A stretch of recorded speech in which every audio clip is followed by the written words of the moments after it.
Good morning, everyone. Let me turn this music. My name is Magdalena Campos. I am a certified national peer recovery support specialist. I work with HLM Recoveries. I am their program coordinator, and I am so excited this morning to have Mr. Jason Moss. Me and Jason have worked together for a few years now, and I will just let him introduce himself. Good morning, Jason, and thank you for being here with us. Thank you, Maggie. Appreciate it. Like Maggie said, my name is Jason Moss. I am a proud member of a 12-step program. Sober now, coming up on 8 years, and I am a board member for HERO, the Heroin Epidemic Relief Organization. And I'm honored to be here, Maggie. Thank you. Well, again, thank you for being here. We talked about this last night. Like, what are we going to call this, right? And there was a few different options that we think unfiltered recovery was really good because the rawness, right? It's real, it's out there, it's our story, it's what we went through. And I just thought it was really great for everyone to just hear the rawness of what recovery is. Can you give me a brief synopsis of what it was like? Yeah. For me, my addiction started well before I picked up my first drink or drug. Um, So I'm gonna just give a little backstory. And a lot of the stuff I speak about is what I've learned through my recovery and able to identify some of the traumas I um, was blessed or cursed with as a child. So I was born in the 70s in the inner city of Cleveland, which, to a biracial family. And why that's important is back in the 70s, early 80s, it wasn't as socially accepted, if you will, to have a biracial parent. So at a very early age, I struggled with fitting in. I wasn't black, I wasn't white. Um, I really struggled with that identity. You know, um, my dad decided to leave my mom with 4 kids, and it was a struggle for me not having a male role model, and also in a house full of women, I was shown a lot of love, but when I would go outside, I had to mask that caring compassion and that I was receiving at home to survive in the streets. Um, so early on, I learned how to bury feelings. I learned how to keep people away with anger and violence. And I struggled for a connection that I couldn't find at a very young age. Couple that with a family with substance use disorder. Couple that with a father that struggled with substance use. And couple that with a yearning to have some sort of male role model in my life. And early on, gravitating to not necessarily the right role models. So and then let's sprinkle in some mental health issues. In early 80s, early 90s, it was, oh, you're struggling. We'll put you in a little school bus on the side. It was like a trailer at our schools in Cleveland. So I was separated from the regular class, and still that kind of just magnified my um, not feeling normal or not being able to relate to people. I was I'm gonna diagnosed. stop. Let me ask you Okay. something real quick too, because I something that you said that sparked my interest. This is Men's Mental Health Awareness Month. June is Men's Mental Health Awareness Month, and it's also PTSD Awareness Month. And this is why it's. I wanted to just ask you when you were saying that, sprinkle in some mental illness, right? Because I can relate to that. In regards to men and mental illness, what was your experience? So my experience, I would say it's twofold. Early on, um, I was raised or I saw men just dealt with it. And that's what I saw from people. As a kid, it was the Ritalin, it was all the different meds they could put you on to tone you down. I could say from my experience today and through my journey through recovery, I've been very open with the traumas as a child. I've been very open with the benefits of speaking with a counselor, psychiatrist, psychologist, and getting on the right meds. Not just a med to make you feel better. Um, and I'll be perfectly honest. For me, it was all those puzzle pieces: addressing my mental health, dealing with counselors with my childhood trauma, working a 12-step program, obviously not using drugs and alcohol. I don't think I'd be where I'm at today if I didn't address all of those. So, look, to your point, the PTSD, the men in mental health, I've been very open and I've received a lot of great counseling. And I don't feel like, I think the stigma is kind of changing. Um, with like men don't suffer from mental health. I think that couldn't be farther from the truth. I think more men are being open and honest about it and dealing Mm, with it. yeah. Yeah, that's really good. I wanted to just address it because it's something they always talk about, like what came first, right? Mental illness or the substance use disorder. I know for me that it was the mental illness for sure, right? I couldn't deal with life on life's terms, and so the substances were a way for me to numb those emotions and those feelings that I couldn't deal with. So thank you for sharing one. What happened after you were in Cleveland? What led you to come to Illinois? Um, so we were we went to a private K through 8 school. Um, and this is early 80s. Catholic schools were different. Um, I suffered some serious trauma at that school, and I went off the deep end. And I 12, 13 is when I picked up my first drink or drug to deal with the traumas that I was experiencing. Um, and by 14, 15, and this is, I wouldn't say daily, uh, marijuana and alcohol, but pretty regularly, from 12 to 15. And I got to a point, my mom knew that route in Cleveland was either death or incarceration. And I told her I was moving. I was moving to Chicago. My dad lived in Chicago. Um, and I figured, and I'm sure you can relate, we kind of think if we just change our environment, that whole analogy, people, places, and Mm, things, that I could mm, start over. No one would know the old Jason. The reality was I was bringing Jason with me to Chicago. I was bringing Jason with me to a relationship with my dad that was more of a drinking party buddy than a father figure, you know. Um, so I moved it out of Cleveland. I thought I'd go to the rich suburbs of Chicago and there would be no drugs and alcohol. And I'd be able to start mhm, fresh and nobody would know the trauma I was carrying. Nobody know the hatred and ugliness I felt about myself because my dad had a little money. So I figured I could buy the nice clothes and people would look at Jason yeah, differently. But I still felt the same inside. And, so I moved to Chicago and dove right back into obviously the rich suburbs. It's just more expensive drugs, um, more expensive, different trouble to get into. And then a father that wanted to be the cool dad. I was allowed to have kids drinking and smoking weed at the house. He would rent cars for me to stay out all night. I went to my first strip club with my dad before I turned 18. So mm. it wasn't the male role model I needed, but it was the male role model at that time I was looking for. Um, Got it. yeah.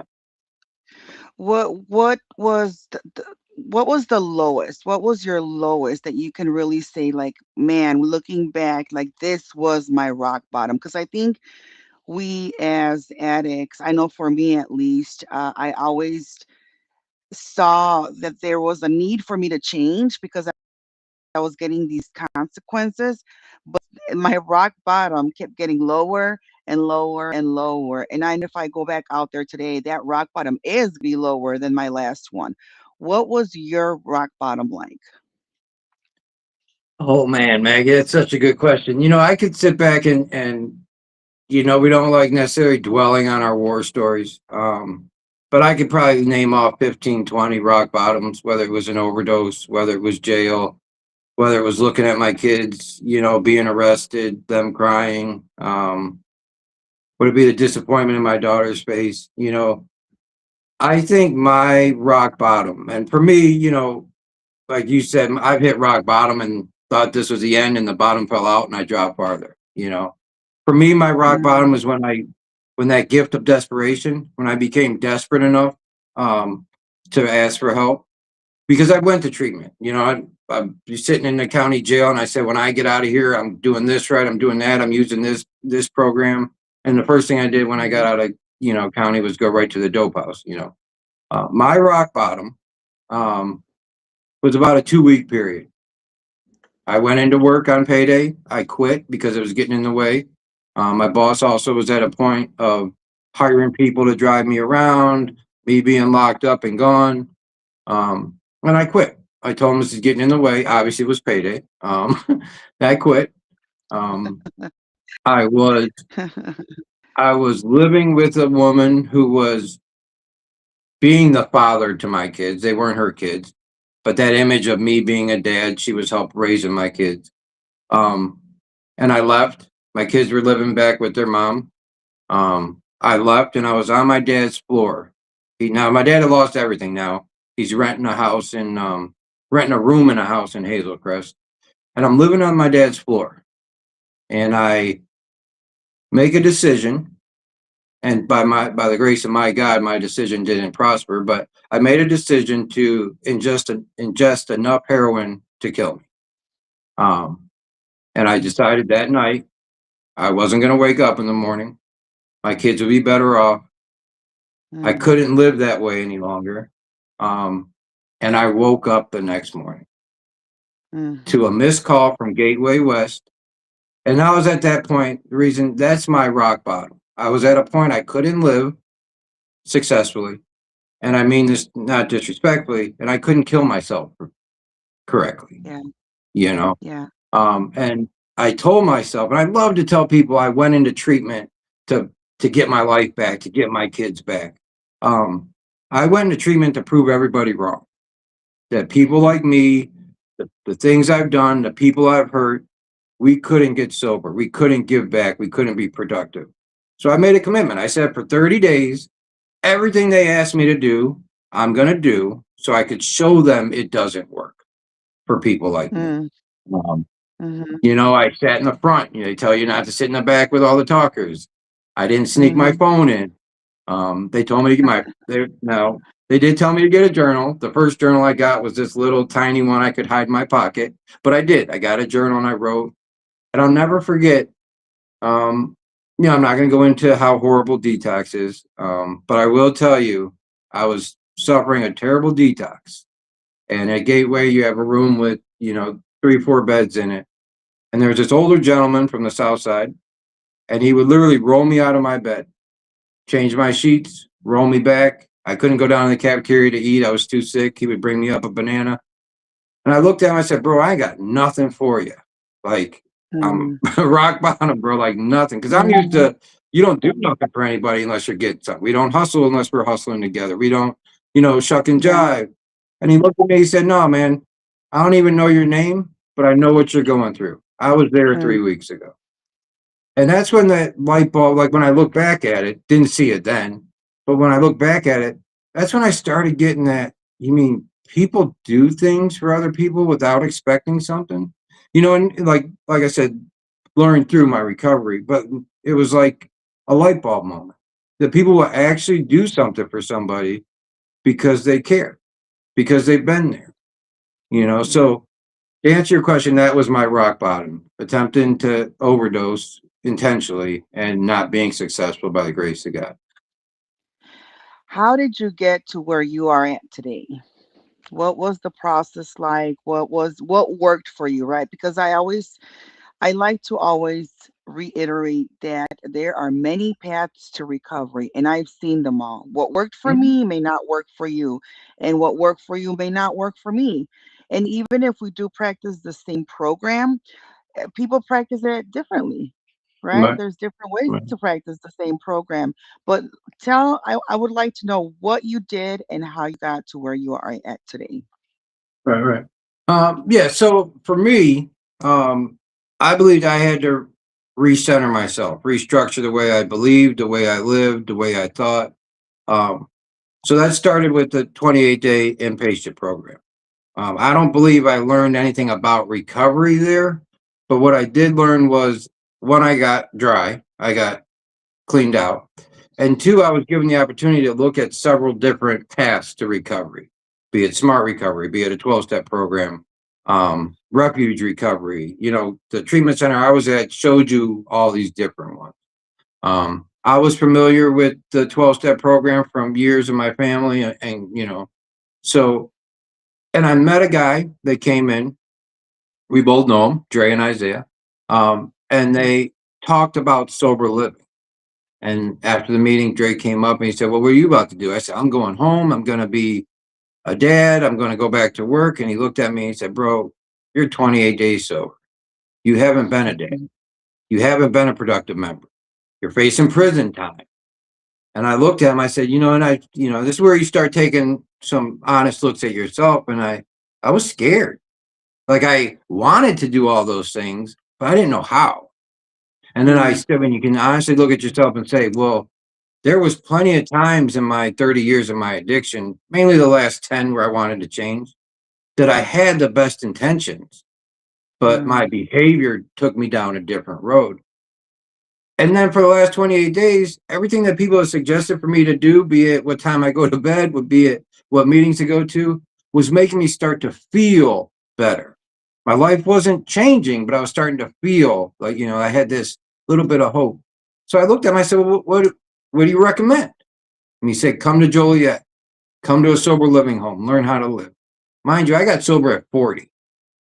And I'm thinking, somebody giving me a curfew, I have to clean toilets. Mm. But I looked at those two guys and I saw something that I wanted. It wasn't the shoes or the jewelry. It was a glow about them that I couldn't remember having in my life for years. And I wanted that ugliness out. And I had started work with a counselor at Gateway, and they recommended finding a program, finding like-minded individuals. So I did. I came to Joliet. Here's a plug, Solid Grounds. Um, and it changed my life. You know, when I sit there and say I needed to clean toilets, I needed a curfew, I needed structure. I went 40 years of my life with none of that. I joke with my kids that I didn't realize cell phones had a due date until I was in sober living. I thought you just paid your bill when you got that message that you couldn't make outgoing calls. That's how messed up my logic was. That's how messed up my life. So sober living allowed me to focus on my recovery. It put me around people that were at different stages of their recovery. And then selfishly, I could look and say, okay, 3-4 months, I could have that. And and let me be crystal clear. I'm not talking about cars and women and jobs. I'm talking about that when you wake up in the morning, you don't wish you were dead. I'm talking about putting yourself in a position where your phone rings and someone's asking you advice. Like, for some people, they experience that their whole life. That was all new to me. That was all something that I wanted to earn and work towards. Um, and mind you, my dad passed away. They found my dad dead, and I was 3 months sober. And I credit staying on my recovery path to being in sober living, to being around people that, if my door was closed for longer than 45 minutes, somebody was knocking on the door like, "Hey, let's go smoke a cigarette. Hey, there's a 12 o'clock meeting." I had, people checking on me, and those are all things I wasn't used to. The funeral and putting pictures to, like, all that stuff that went along with burying my father. I don't know if I would have made it on my own. And I believe my God put me in a house with guys. One gentleman had lost his wife a year earlier, and we sat and we talked about the feelings that come over at different times. I was in that era of when someone dies, we deal with it. We go get drunk, we get high, we do this, we do that, we get back. I wasn't with that era of dealing with those emotions when they're just boiling in your chest. Um, So and it was recommended 3 to 6 months in sober living. Um, and granted, I had to be away. This might not work for everybody. I had to be away from my family. I had to, you know, I wanted to go back to work in Chicago, and they were like, no, no, you're going to learn the concept of a dollar. You're going to work at the Walmart warehouse for 10 hours a day. Like, so it's different for everybody. Yeah, There was a lot of things I needed to learn that maybe somebody didn't. But I strongly encourage sober living. You're yeah, lucky to get 28 days in treatment now, maybe 14, we'll see. But sober living allowed me, and what I see it happen with a lot of people, a safe space, some freedom, a safe space to kind of figure out, navigate your recovery. And then for me, I got involved with Hero. I really enjoy um, having the ability to share my story to, and I don't like to say scare kids. But I know when I was a kid, I thought jumping in the car with a whole bunch of boys and drinking a 40 and acting wild, that I'd wake up the next day. I can tell you some mm, stories where there's guys that I hung out with that didn't wake up the next day. You know, yeah, I can tell mm, you the not the Instagram posts of what it's like looking in your mirror and not liking the person that you see. yeah, Shaving in the shower because you can't shave and look at you in the mirror. All that is from unaddressed trauma. All that is from not, you know, not dealing with mental health and obviously coping with a substance use. And I'll steal this. I stole this from somebody years ago and I don't remember who, so I wish I can give them credit, but it made sense to me. They say you'll read some articles and you'll hear your teacher say marijuana, alcohol are these gateway drugs. You know, what I've seen in the last 8 years, and what I've seen in my life, trauma is probably the number one gateway drug. We don't deal with that trauma, and we either self medicate or we find something that'll soothe or cover up that pain. And then let's be honest, some of these drugs, they change the way our brains think. So mhm, as those mhm, chemicals change in our body, we become dependent. I don't yeah, get into that. Is it a choice? Is it a disease?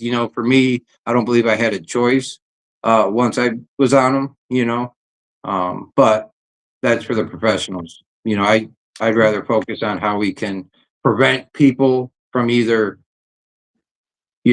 letting their disease overtake them or make bad choices. And if you do, be hope and give some resources to people to navigate and find a way out.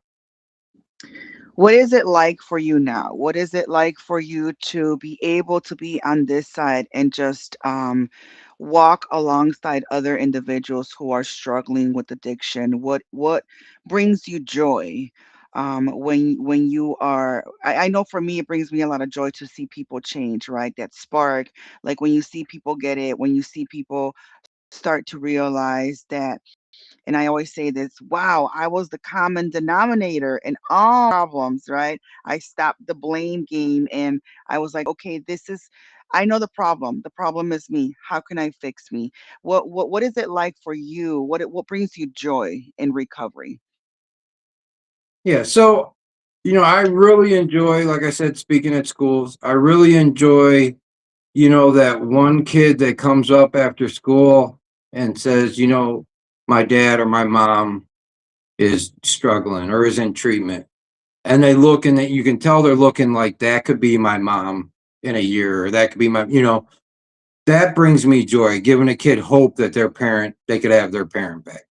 Um, what gives me really joy, and a lot of people don't understand this, but seeing a broken person ask for help, that is the Mm, ultimate joy. And to be able to call one of our resources or, give them a number to get them into a place, because I'm 8 years sober. I remember my dad's floor. I remember how broken that was. And I mhm, also remember 28 days sober and that little bit of hope. So if I yeah, could help someone feel that, I'll never forget that. But people say I'll never forget my last overdose. I'll never forget, my rock bottom. I'll never forget how broken I was And I'll never forget that 28th day when I had just that little, I mean, I'm facing prison time. I'm facing Mhm. kids that don't want to see me. But I had that little bit of hope that I didn't have. That feeling, if I could see that in somebody else, and let's be honest, I mean, I would love to tell people, I just say, hey, you know what, I'm gonna get clean. And that's what worked for me. I wouldn't be here if it wasn't for other people. Like Yeah. 100%, That mm, I would have never done it on my own. So if I could be one of those persons in someone's life, because I have an army, not one person got me to where I was at.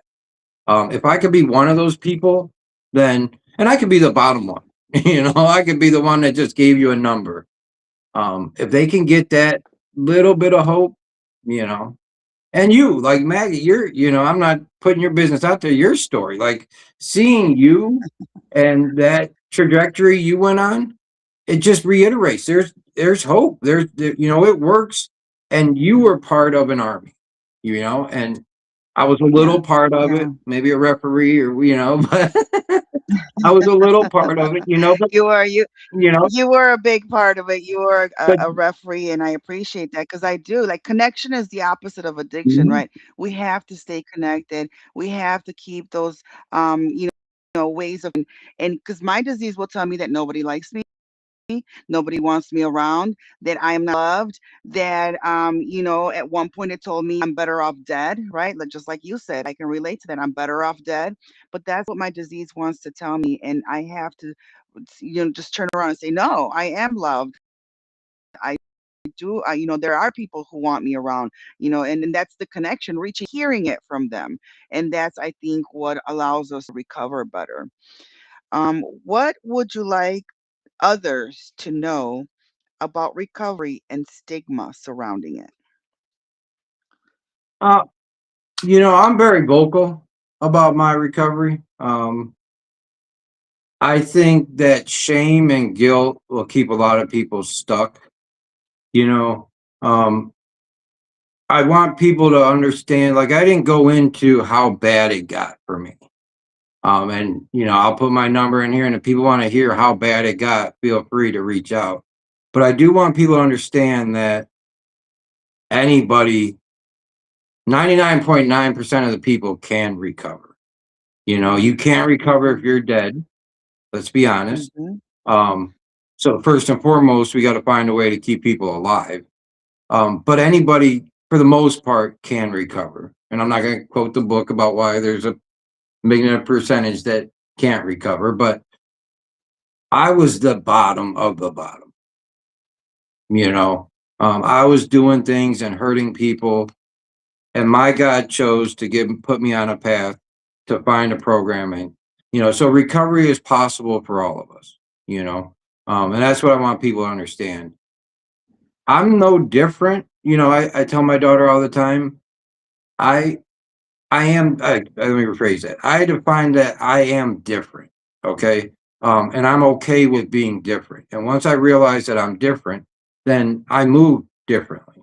I still today can go to a graduation party where there's alcohol. I can go to a Bears game, because of my recovery. I don't have to avoid certain things. Now, I strongly don't recommend going to hang out at some crazy party where there's a lot of drugs flying around, but I'm differently. I know that I can't partake in those things, but I can keep myself safe by enjoying the way I want to, there's a time and a place for everything. So for Mhm. me, recovery, the stigma of it, people want to say that it bothers them that we're vocal about being in recovery. Um, okay, then don't listen. No, Yeah. I don't want to say it's negative, but I have a strong opinion that I really don't care about people's opinion, and I mean that Mhm. respectfully. If my shirt, bothers somebody, I'm gonna wear it. Just don't read it. Um, I think the whole. But sorry. I'm sorry. No, no, go ahead. Finish your thought prior. I think the whole stigma thing, and there's I think different people for that, maybe because I'm not that professional. Um, I don't care what you think about people in recovery. And I know Yeah. that's not the right approach when it comes to funding and grants and changing policies, and I understand that. And I think we all have different battles to fight. I'm very vocal about my recovery, not to offend anybody, but for that one person that was like me, that was scared to ask for help, but Mhm. saw something that turned that little light Mhm. on. That's why I'm Yeah. vocal about it. If you like it, if this person turns their nose up because they feel I chose to shoot dope, I really don't care. But that one Mhm. kid that's struggling or has a parent that's struggling and is wondering if they ever get right, that's why I Yeah. do it, you know? Yeah. I always say, like, I am not an expert on anything but my life. Like, I am an expert on my experience, my strength, and my hope. And I've seen how that has it's broken stigma. When I share my experience, strength, and hope, it breaks that stigma. I always give the example of, like, I walk into a room and people will see me or hear about me, right? What I did, what my past was, and then see my face, and they have this vision of me. They already judge me, right? They already think of who I am. But then once you get to know me and I talk with you, like, it breaks that.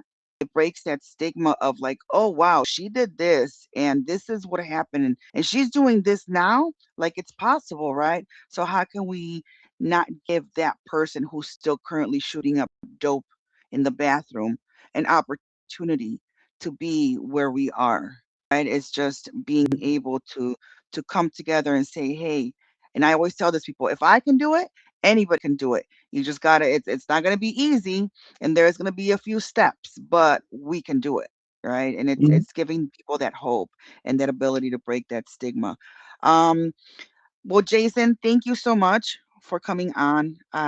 You are a big part of who I am and how I've recovered. So I appreciate that for your recovery and for you paving the way for people like me and others out there in the community. I appreciate all the hard work that you do with Hero. I'm going to put the Hero information now on the bottom so you guys can get a hold of Hero. If you guys need any recovery resources, please do not hesitate to contact us, contact Jason. If you guys want to talk to Jason, please feel free to contact us. Jason, do you want me to put your phone number on here? Yeah, can you put my JMO Hero email and my phone number? And if, I Okay. mean, and I don't have all the connections, but I do have time. I do know a lot of people. We could find routes to recovery for you. And if you just need to talk, I remember there's been days where, I'm fortunate to have an army of people around me. But if, my number is there. It's my cell phone. Feel free to reach out anytime you need. What's one last thing you want to say in regards to men's mental health and substance use disorder and recovery? So when it comes to mental health, understand having an understanding of your personal struggles, I think for me was huge. Um, I think, being diagnosed bipolar and being on the right medication for it, as well as working on my sobriety, have put me in a better place to be a father, a brother, an uncle, soon to be a granddad. Um, Mm. so understanding that. And I think for me, it wasn't that, oh, if this doctor gives me one pill, I'll be fine. No, no, no. For me, it's not that way.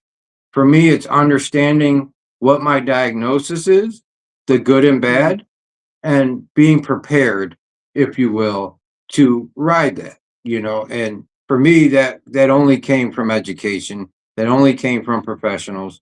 Um, and I'm not, maybe I'm a little old. It's not Google, what should I be taking? yeah, That's an actual professional. Um, yeah, and it's a puzzle piece. There's different puzzles to my mental health, and what I see in a lot of people, it's not a one pill cure all. It's Yeah. changing your diet, changing your lifestyle, you know, and giving it time. I think that was the hardest part. I wanted that, maybe that's just our personality, instant gratification. But when it comes to mental health, it's a time period. Medications have to work, and sometimes the first medication doesn't work, and it's discouraging. But I would encourage people to take the time. Um, and what was the other one? Sorry.